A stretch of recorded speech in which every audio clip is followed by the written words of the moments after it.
Hello everyone, আসসালামু আলাইকুম। Welcome back my YouTube channel. আপনারা কেমন আছেন? আশা করছি আপনারা ভালো আছেন। আপনাদের দোয়ায় আলহামদুলিল্লাহ আমিও ভালো আছি। আজকে আপনাদেরকে যে বিষয়টা নিয়ে আমি কথা বলবো সেটা হয়তো ভিডিওর থাম্বনেল দেখে বুঝতে পেরেছেন যে কী বিষয় নিয়ে কথা বলছি। আমার একজন ফ্রেন্ড, উনি আমার সাবস্ক্রাইবারও, উনি সৌদি আরবে গেছেন কাজের উদ্দেশ্যে। সেখানে যাওয়ার পরেই মোটামুটি হয়েছে 10-15 দিন। তারপরে ওনার মনে ভাবনা এসছে যে কি আর আমি এই জায়গাতে কাজ করব না, আমার দেশে যাওয়ার দরকার। তো উনি আমাকে কল করেছিল এবং আমি তার সঙ্গে কলেও কথা বলেছি এবং সে আমার ভিডিওর কমেন্ট সেকশনে কমেন্টও করেছে যে ভাই, আমাকে কোনো রকমভাবে দেশে পাঠানোর ব্যবস্থাটা কিভাবে করতে হবে সেটা আমাকে বলে দেন, আমি দেশে যাব।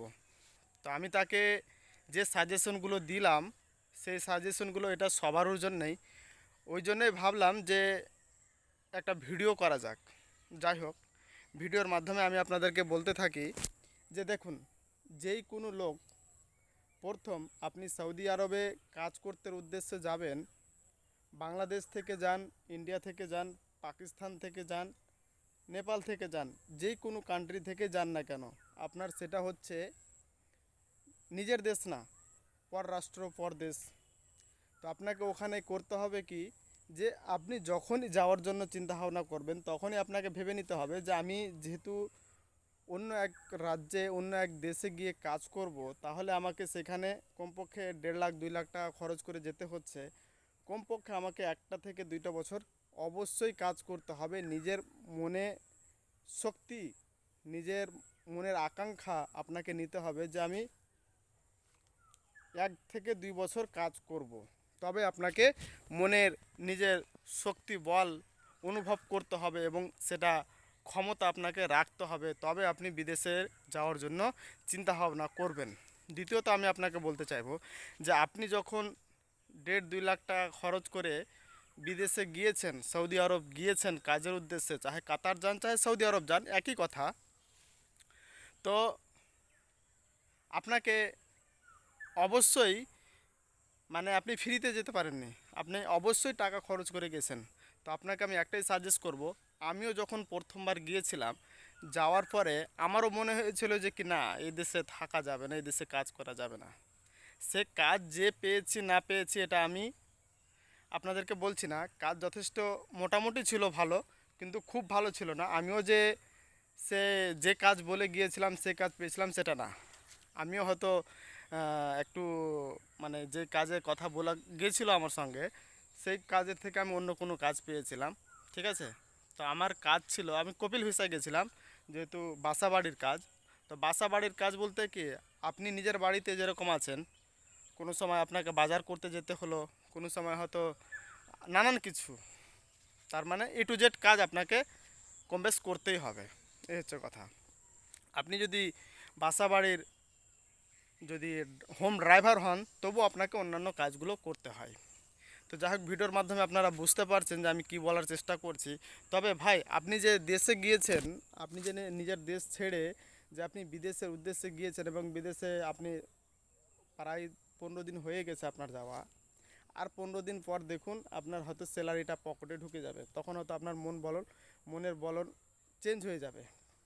আমি আপনাকে সাজেস্ট করব একটাই, এবং আপনাদের, আমি তো ওনাকে ফোনে বলেছি কি আপনি কমপক্ষে 1 মাসটা কাটান ভাই, তারপর আপনি আমাকে কল করিয়েন। আমি আপনাকে অত্যন্ত খুব বেশি থাকতে বলবো 3 মাস, তার থেকে উপরে থাকতে বলবো না। কারণ যে আপনাই গরিবের ছেলে, যতই লোক যাক না কেন বিদেশে কাজের উদ্দেশ্যে যারাই যাচ্ছে তারা সকলেই গরিব। আমি যে পয়সাওয়ালার ছেলে সেটা না, আপনি পয়সাওয়ালার ছেলে সেটা না। যারা পয়সাওয়ালার ছেলে আছে, যারা পয়সাওয়ালার সন্তান আছে, তারা কখনো এই স্বপ্ন দেখবে না যে আমি বিদেশে যাব। যারা গরিবের সন্তান তারাই বিদেশে যাওয়ার অনুভূতি করবে এবং বিদেশে যেতে চাইবে। তো সকলেই আমরা হচ্ছি গরিব। 1 লাখ 1.5 লাখ টাকা অন্যান্য লোকের কাছে কিছুই না, তাহলে আমাদের কাছে অনেক বড় বিশাল কিছু। তাই আমি আপনাকে সাজেস্ট করব ভাই, যে আপনি কমপক্ষে 3টা মাস কাজ করেন। যেই কোনো লোক প্রথমবার যাচ্ছেন, কাতার হোক, বাহারান হোক, কুয়েত হোক, দুবাই হোক, সৌদি আরব হোক, যেই কোনো কান্ট্রিতে কাজের উদ্দেশ্যে যাচ্ছেন না কেন, কাজ একটু কষ্টকর হলেও আপনি কমপক্ষে 3টা মাস কাটান। আর আপনি কি দেখবেন 3টা মাস যখনই আপনি কাটিয়ে দিলেন, প্রতি মাসে মাসে বেতন পাচ্ছেন, তারপর 3টা মাস যখন কাটিয়ে দিলেন আর ভাববেন কি আর 9টা মাস, একটা বছর কাটিয়ে দিই তারপর দেশে চলে যাব। তারপরে আপনি একটা বছর যখন কাটিয়ে দেবেন তারপর আপনার মনে হবে এই কমপক্ষে আর একটা বছর যদি কাটিয়ে দিই তো আমার তো এই টাকাগুলো মানে সেভ হয়ে গেছে।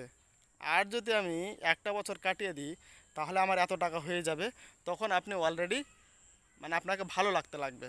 তাই আমি আপনাদেরকে যেই কোনো নতুন এবং পুরাতন সবাইকে আমি বলবো যে ধৈর্য ধরুন, কাজ করুন, অবশ্যই আপনি সফলতা পাবেন। এবং আপনাকেও ভাই বলতে থাকবো যে আপনি বাসায় না এসে, দেশে না এসে আপনি সেখানে অন্তত বেশি দিন না কাটিয়ে 3টা মাস কাটান। আশা করছি আপনি নিজের জীবন বদলাতে পারবেন। আর আপনাকে আরও একটা চ্যালেঞ্জ দেব। চ্যালেঞ্জটা হচ্ছে এটাই যে জীবনের নাম মানে পিছিয়ে পড়া না, হেরে যাওয়া না, জীবন যুদ্ধে জয় করতে হবে আপনাকে। যে কোনো সময় আপনি মনে করবেন, মনোবল রাখবেন যে আমি এটা কাজ করব এবং করে দেখাবো। আপনাকে সফল আনতে হবে। কখনোই আপনি ভাবেন না আপনি যদি সৌদি আরব থেকে রিটার্ন চলে আসলেন নিজের দেশে, তার মানে কি আপনি মনোবল হারিয়ে ফেললেন, আপনি হেরে গেলেন। তো আপনি 1.5 লাখ টাকা 2 লাখ টাকা খরচ করে যে গিয়েছেন 15 দিনের মধ্যে রিটার্ন আসবেন, সেই টাকাটাকে আপনাকে দিবে? কে দিবে? আপনার বাবা, ভাই, মা, বোন, বউ, বাচ্চা কেউ দিতে পারবে না। আর যে দিবে নিজের পকেট থেকে দিবে আপনাকে, আর আপনি তো সে টাকা খরচ করে ফেলেছেন। তাই আমি সকলের উদ্দেশ্যে একটাই কথা বলবো, যতজন বিদেশে যাচ্ছেন না কেন, যদি আপনি দেখবেন যে সঠিকভাবে আপনি কাজ করছেন, হয় একটু কষ্টকর কাজ, কারো হয়তো একটু আরামের কাজ হতে পারে, কাজ ডিফিকাল্ট হতে পারে, কিন্তু আপনি স্যালারি যখন মাসে মাসে পেয়ে যাবেন তো আলহামদুলিল্লাহ পড়বেন। আপনি যতই মাসে যত টাকায় আপনি মাইনে পান না কেন আলহামদুলিল্লাহ।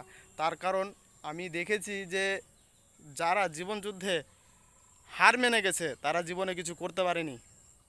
আপনাকেও বলছি ভাই, আপনিও জীবন যুদ্ধ, এটা আপনার জীবন যুদ্ধে জয় হতে হবে। তাই আমি আপনাকে বলবো যে আপনি কমপক্ষে 3টা মাস কাটান, তারপর আপনি আমাকে কল করবেন। আশা করছি আপনি আমাকে বলবেন কি ভাই তাহলে আপনার কথা হিসাবে আমি একটা বছর কাটাই কমপক্ষে। আর একটা বছরই যখন কাটিয়ে দেবেন তখনই আপনি বলবেন যে কি না না 2টা বছর কাটিয়ে তারপর দেশে চলে যাও আর আসবো না।